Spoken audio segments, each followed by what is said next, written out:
Hai, ini lagi udara berkabut. Saya lagi di gedung tinggi, lantai 37 ya. Ini begitu saya di atas, saya bisa melihat hal-hal yang tidak saya lihat di bawah, otomatis. Kan gitu ya. Lebih perspektifnya lebih luas, lebih komprehensif ya. Saya bisa mengamati detail keadaan. Oh begini. Nah, pengalamannya jadi berbeda ya. Nah, ngomong perspektif dan pengalaman ya, yang berbeda ya.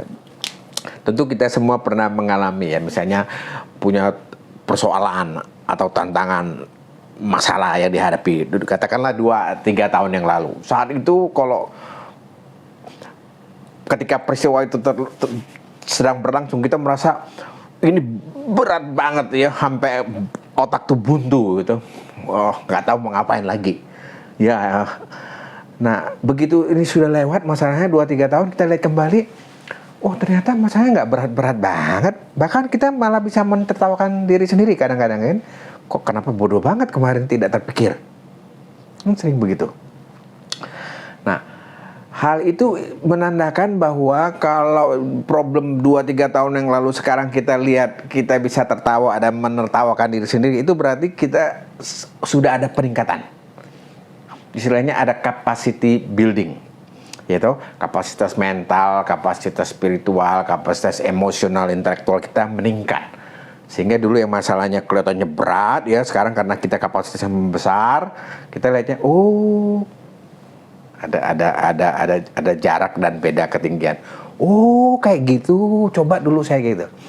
Nah, jadi kalau kapasitas building kita makin tinggi, masalah yang bisa kita handle juga makin besar. Itulah pentingnya meningkatkan kapasitas building.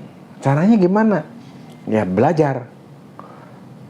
Metode baru, pengalaman baru, lakukan hal-hal yang belum kita lakukan. Pokoknya terus-menerus berlatih gitu, sehingga baik secara emosional maupun secara fisik, badan kita, diri kita akan meningkat, sehingga kita bisa menghandle masalah yang makin besar. Kalau masalahnya bisa kita handle makin besar, berarti kan bagus, berarti kapasitas kita naik. Makin besar problem yang kita bisa atasi, rewardnya juga makin besar ya.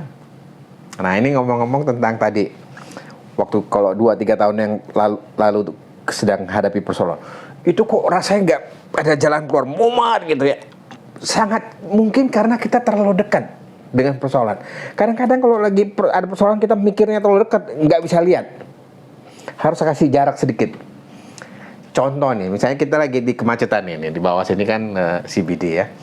Kita kemacetan sore hari itu, kita di dalam itu, waduh bingung, ke kiri, ke kanan, ke depan, semuanya mampet, macet, cet gitu. Karena terlalu dekat. Tapi kalau kita dari gedung dari sini lihat, ya toh, ada jaraknya, kendaraan lewat, lampunya nyala malam hari, mampet. Tapi dilihatnya dari jauh, so peaceful, dia bergerak. Gitu. Kita bisa menikmati malah. Beda kalau kita terlalu dekat dengan subjek tadi itu. Sama aja, kalau kita ada persoalan, kita terlalu dekat, itu kita tidak punya perspektif yang jelas ya. Jadi kalau ingin punya kemampuan handling problem yang makin besar, satu-satunya cara adalah meningkatkan kapasitas diri. Makanya learning is a lifelong story. Ya, belajar, melakukan hal-hal baru, mencoba pengalaman baru, itu satu kegiatan yang harus dilakukan selama hayat masih dikandung badan. Ya kan? Jadi terus-menerus memompa diri, memperbaiki diri, memacu. Nanti lama-lama akan masalah kayak gitu kecil itu. Nanti setiap orang yang punya masalah dia akan datang ke kita. Nah, kita menjadi problem solver. Manusia itu belum dapat reward besar kalau bisa menjadi problem solver.